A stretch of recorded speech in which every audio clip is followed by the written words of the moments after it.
What a marvelous age we live in. 1927 was a year of many marvels. Moving pictures became talkies, the first television broadcast. New York and London were connected by telephone, and Paris and New York by aeroplane. CBS Radio went on the air. The first coast-to-coast radio broadcast in Canada brought the inaugural ringing of the Peace Tower bells in Ottawa to all Canadians. In Victoria, BC, the royal visit and dedication of the statue of Queen Victoria. Cars finally outnumbered horses. Leah Rogers is mourning her husband Charles, the most famous and beloved chocolatier of the Pacific Northwest. As we continue our stroll along Government Street, we reach the little chocolate shop of Charles Rogers, to be greeted by his wife, Leah, a very plain woman with a quizzical smile, who welcomes us warmly. Look at Mom and Charles! It's a train! You know, the Rogers family is so important in Victoria. Chocolates were in production in the 1800s. They're still in production. There's still visitors who come from all over the world and take home Rogers chocolates. Part of the glory of Victoria is Rogers chocolates. The family were friends and parishioners here, but friends of Dr. Clay. Dr. Clay, the pastor, was a very true friend to them both. Leah wants a memorial to her husband, public but private, suited to his character. In memory of her beloved husband, she gave the chimes to St. Andrew's Presbyterian Church. Before Mrs. Rogers paid for all that, they didn't have any chimes in there. She put those chimes in St. Andrew's, and then they built a tower on the side of St. Paul's. She did both of those. This gift to the community and memorial would not collect seagull droppings. In a universal language, this gift would ring out a declaration to heaven and earth.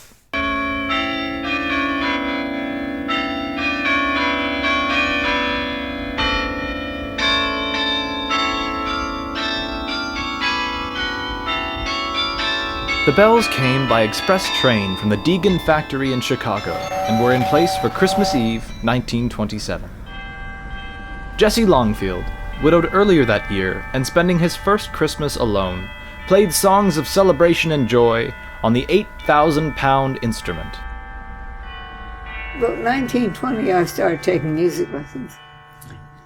I don't ever remember anybody playing that piano as good as he did.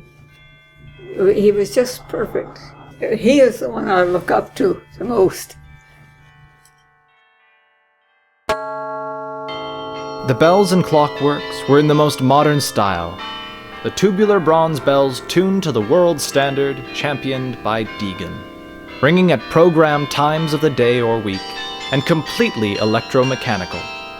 It needed only a single finger from the organist, 200 feet away, to broadcast a continuous announcement and celebration. The cost was $8,000, 8 years' salary for a railway conductor. The bells rang for 11 months until damage to the electrical system was discovered from wind and rain blowing into the belfry. Single tubes fell silent as the apparatus connected to them continued to cause problems. Local electricians were hired to keep the complicated mechanism in working order. The old electrical system was direct current, and when the systems and expertise changed to AC power, and that was always a concern if the wrong electrician showed up. Contact knife blade and connector assembly. 3287, coil springs for relay armature. 786, lock nut for striking head. The brick walls of the bell tower were so thick the bells could not be heard inside the sanctuary. In 1939, a microphone was installed in the bell tower, so the organist could finally hear the bells as they played them.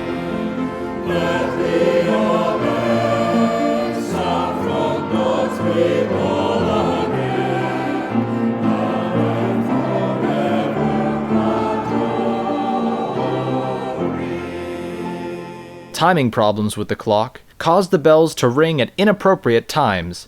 Nearby hotel guests complained the out-of-tune bells rang all night. But on D-Day, 1944, Cyril Warren, the organist, hearing the news of the Allied invasion, was inspired to perform a series of hymns as a form of public prayer in support of the troops overseas. Crowds gathered in the sanctuary and on the street around St. Andrews for the impromptu concert. The bells were clearly heard blocks from this site, calling people to worship. Then as a community celebration, armistice or peaceful endings to conflicts. You used to hear the bells ringing when you were walking along Douglas Street before you got to church. In 1959, the electrical system was upgraded to 120 volts, 60 hertz. There should have been no problem, but the bells rang all night again. When the bells got stuck and they would constantly chime, the folks across at the Strathcona Hotel would phone and phone home. And Father would summon Mother to come down here and turn off the electrical powers for the bells, because our neighbors in the hotel were being rung awake all night long. And finally, it got to the point where it was so unreliable that the clock was detached from the bells, but the console still at the organ could be activated by the organist. Electrical repairs to the clock and bell strikers continued until 1965, when it was decided to let the bells go silent. Musical instruments of this size and caliber are irreplaceable and worth repairing.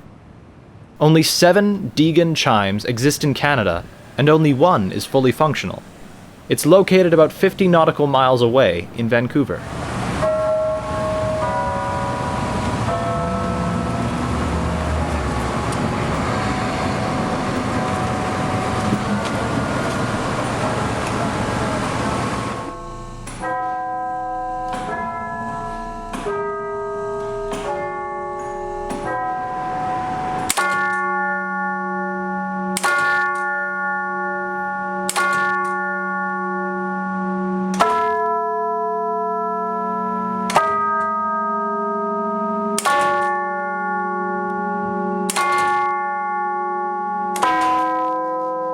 As a kid, when I was 5 or 6, they would spark right here along the old Deacon direct currency, and I would wait 15 minutes for the next strikers to go. When I was younger, I didn't mind heights, so we would go up there, mainly avoiding Sunday school, and there was a host of pigeons, and the bells, the organist was playing accompaniment with that, and just, quite frankly, scared us right out of there. And that was the last time we went up into the bell tower.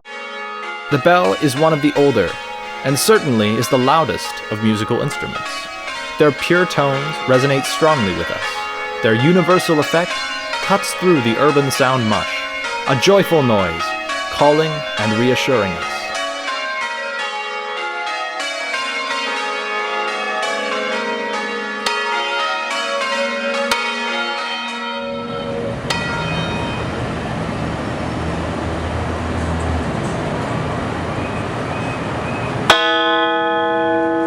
Historically, it represents an example of the first bell scientifically tuned to the New World Standard of A440, proposed by Deegan to the American Federation of Musicians in 1910. The sound of a bell has the power to charm, to amaze, to warn, to frighten, and to lift the spirit. Well, bells date back to very ancient times and were said to have healing powers. Their value to the people of Victoria is immeasurable. The restoration of the bell tower chimes at St. Andrews would be a gift to the city and its people, one that calls to mind both the importance of the downtown district in our history and its role today as a beacon of hope in the social, artistic, and commercial renaissance now taking place here. Great rich sound, marvelous. I can still remember it as a kid. My wish is to have the chimes restored. Their marriage was a love song from beginning to end. Two very plain, humble people, kindly to others in their own quiet way, and completely devoted to each other.